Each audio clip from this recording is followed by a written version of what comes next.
Prime Minister, well, he started the year off on the back foot, hasn't he, over the Indigenous voice to Parliament, being forced to actually defend the lack of detail in a couple of tricky interviews. I mean, take a look at this. If it failed, would you legislate a voice anyway?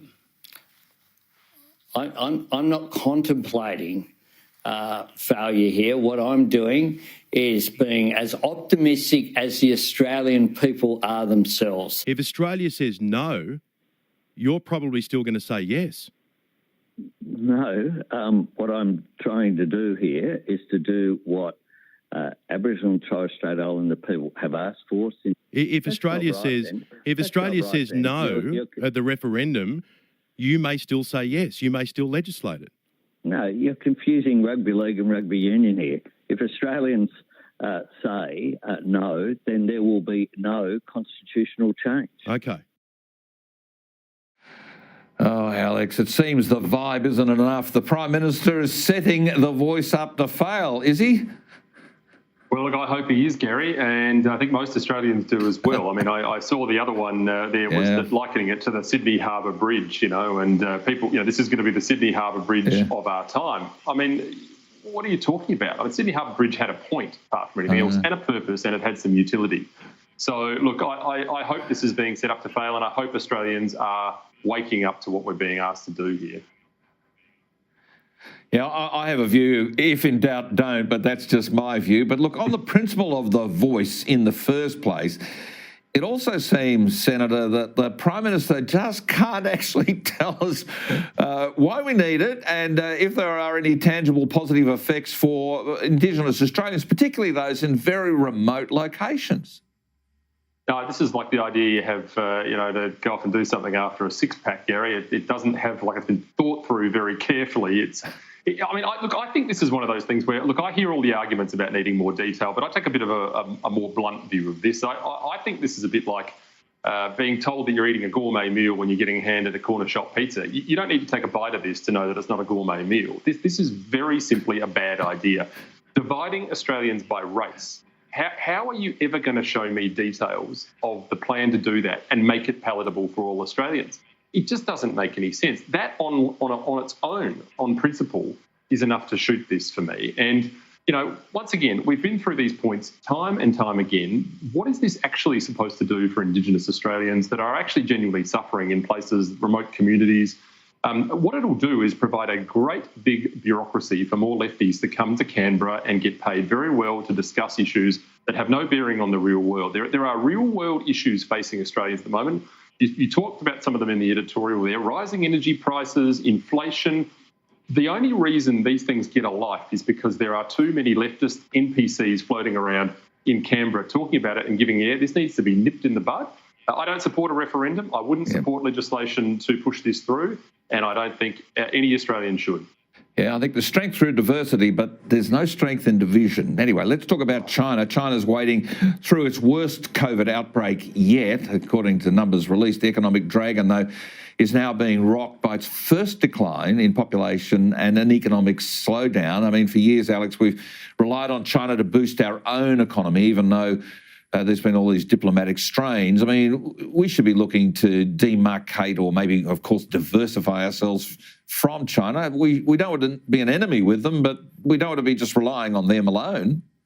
No, well, we've got a very short memory about all this, haven't we? Because it's only 2 years ago that, our neighbours up north there put tariffs on all of our seafood, our barley, our wheat, in the name of presumably payback for some comments pushing back on this terrible regime, the Chinese Communist Party. So, there are a host of reasons why we should be diversifying away from China in our markets, and I'm glad to say that many Australian businesses just did that during the COVID period when that market was effectively shut down. Many Australian winemakers did that, much of the seafood industry did that, and that's got to be a common theme. The reality here is on a range of levels, the Chinese Communist Party and their grip on that trade relationship is a problem for Australia. Sure, we want to be trading, we want to be doing business, and I know there's a lot of industry that's reliant on that, but we have to be diversified on these issues because, this is a little bit like a bad breakup. All of a sudden we think that, because we're talking to them again, it's all going to be all right. Well, it's not.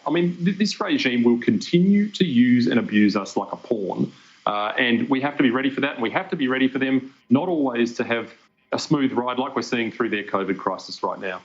Okay, let's talk about very domestic issues, bill blowouts and blackouts, brownouts. I mean, this is how your leader, Peter Dutton, he's an old mate of mine, he's described the current trajectory under Labor's gas policy, the price caps, the mandatory code of conduct. They're all hurting Australia's gas industry. I mean, prices are expected to rise by 20% next month, a worst-case scenario coming to life, and already a 30% increase in Queensland. I mean, Alex, very soon Australians are going to wake up to this, really when they receive their energy bills. Is the government, running Australia's gas industry into the ground?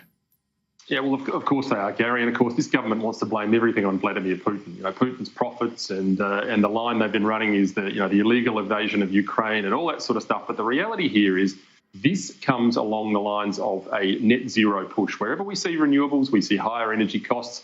There are also some global market forces at play here as well. I mean, the Biden regime in the United States turned off the Keystone XL pipeline. In the UK, there's been a push to try and ban the exploration in shale for shale gas. So there's a global push on here. This is not all Vladimir Putin's fault, but the reality here is that when you walk down the road and you see someone with a climate action now sign on their fence, what that is doing is fueling us towards higher energy prices. This net zero stuff, I've spoken about it, Senator Matt Canavan's spoken about it, we've been speaking about it, even when our own government was taking that line. This is a nonsense. It is nothing more than carpetbagging from elites in Europe, and it is doing us a great deal of harm, the sort of harm that's going to be very hard for us to unpick, not just with high power prices, but also for our manufacturing industry, our domestic security. There's a host of reasons. And I just hope we don't wake up when it's all too late. But Alex, Andy, the government's throwing a lot of money around. I mean, is anybody in Canberra actually even concerned about intergenerational debt and declining living standards anymore?